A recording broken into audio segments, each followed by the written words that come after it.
মহাবিদ্যালয়ৰ আটাইতকৈ ধুনীয়া ছোৱালীজনী ঠিক 9:30 মানত ওলাই আহে তাই কলেজলৈ বুলি কান্ধত নীলা বেগ হাতত ষ্টীল কালাৰৰ ঘড়ী যেন গোটেই পাৰচাৰ গুচি গ'লেই চাই আছে তাই নাজানো কি নাম তাই কেতিয়াবা চুলিৰ পৰা ভাহি আহে হেড এণ্ড শ্বল্ডাৰ অথবা পেইণ্টিং চেম্পুৰ গোল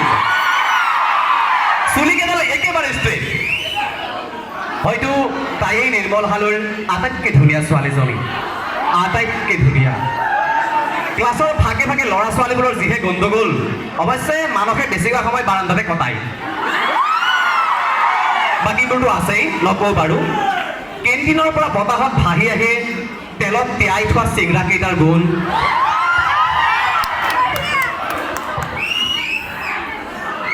সদাৰাজ ছাৰে বুজাই আছে এডুকেশ্যনৰ থিয়ৰী নিৰ্মালী বাইদেৱে কৈ আছে ইংৰাজীৰ ডাঙৰ ডাঙৰ দাঁত ভঙা শব্দ ৰাজেন দাস ছাৰে বুজাই আছে বিশ্বৰ সৰ্ববৃহৎ ফিলচফাৰৰ কথা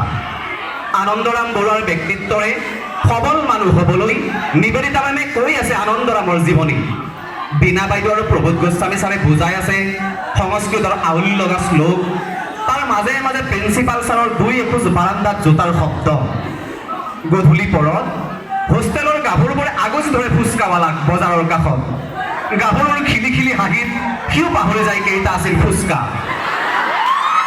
কিমান যে ভাল লাগে নহয়নে নিৰ্মল হালৈৰ আটাইতকৈ ধুনীয়া ছোৱালীজনী নাজানো ক'ত থাকে তাই হোষ্টেলৰ বাৰান্দাত তাইক কোনোদিনে কাৰোলৈ ফোন কৰাও দেখা নাই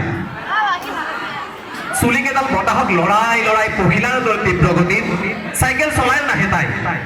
আনকি চাৰিআলিৰ মূৰত বাছখন ৰখি সূৰ্যটো ঢাকি নাথাকে তাই তেনেহ'লে ক'ত থাকিনো তাই ক'ব পাৰিব নেকি কোনোবাই কান্ধত নীলা বেগ লোৱা হাতত ষ্টীল কালাৰৰ ঘড়ী পিন্ধা চুলিকেইডাল ষ্ট্ৰেট কৰা ওখ ধুনীয়া ছোৱালীজনী ক'ত আছে বিদ্যাসকল একোকে নকওঁ তাই কেৱল নামটোকে সুধিম আৰু কম আৰু অধিক সলনি কৰা নিৰ্মল হালৈ যিমান ধুনীয়া তাতকৈ আৰু বেছি ধুনীয়া কৰা নিজৰ জীৱনটো ৰঙীনবোৰক আঁতৰাই সেউজীয়াবোৰক আঁকোৱালি লোৱা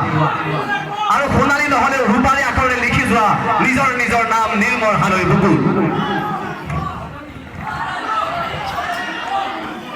তেতিয়া আজি মই কোৱাৰ দৰে সকলো এদিন ক'ব নিৰ্মল হালৈ মহাবিদ্যালয়ৰ আটাইতকৈ ধুনীয়া ছোৱালীজনী তাই আটাইতকৈ ধুনীয়া ছোৱালীজনী তাই